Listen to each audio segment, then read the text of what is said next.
Hiya, hope you're well. So today is the last one that I'm doing on Psalm 119.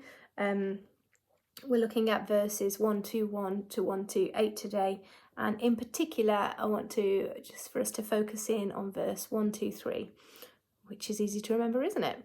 So it says, "My eyes are weary from waiting to see you keep your promise and come and save me."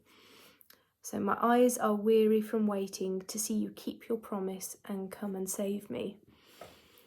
As Christians, you will probably relate to this verse quite a lot. Sometimes God reveals stuff to us and then just doesn't seem to act on what he said, or it just seems to take so long.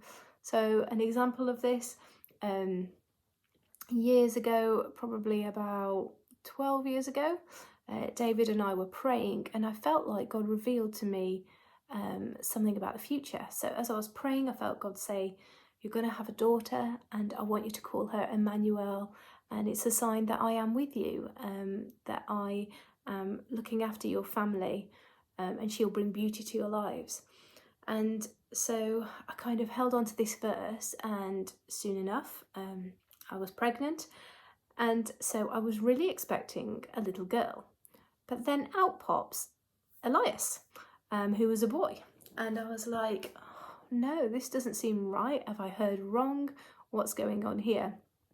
And as I took it before God, I just really felt like God was both honouring the life of Elias, who's turned out to be such an amazing, fun son to have, but also showing me that although I'd heard him reveal something to me, I hadn't necessarily listened to the timing of that. And sure enough, a few years later, we had Emmy, Emmanuel, and she has brought beauty to our lives, and it just has been such a sign that God is with us. But the waiting time just felt long, and I felt worried about whether I'd heard right and what God was doing. And sometimes that is what it's like to journey with God. I've heard someone say before that God either goes really, really fast or really, really slow. He doesn't always act in the timing that we think is the right timing, but his timing is perfect. So what happened with Emmanuel when I was, when she was in my womb and when I was, pregnant with her, I was getting impatient as to when she was going to be born. And God told me she will be born at the perfect time. I didn't think much of that at the time. But then as it happens, she was born on the 7th of the 7th. For those of you who know anything about biblical numbers, the number 7 is perfection. And then in the year 2012, and 12 in biblical understanding means completeness. So it was like perfect, complete was her date of birth.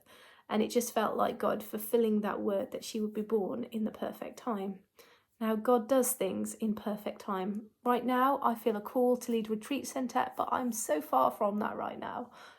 Trying to look at starting a retreat garden and starting there, dipping my toe in the water.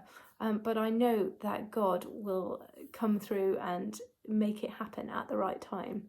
And we get to journey this with him, don't we? Listen to his timing and see what he's revealed. And so if you've got promises that God's had over your life or things he's revealed to you and they haven't happened yet, don't be discouraged. God's timing is perfect. He will make it happen. And we get to just trust in him, in his promises, and learn patience, a lot of patience along the way. So be encouraged today. Remind yourself of the things that God said to you and revealed to you, and let's look expectantly that he will do it in his time. Have a good day. Bye.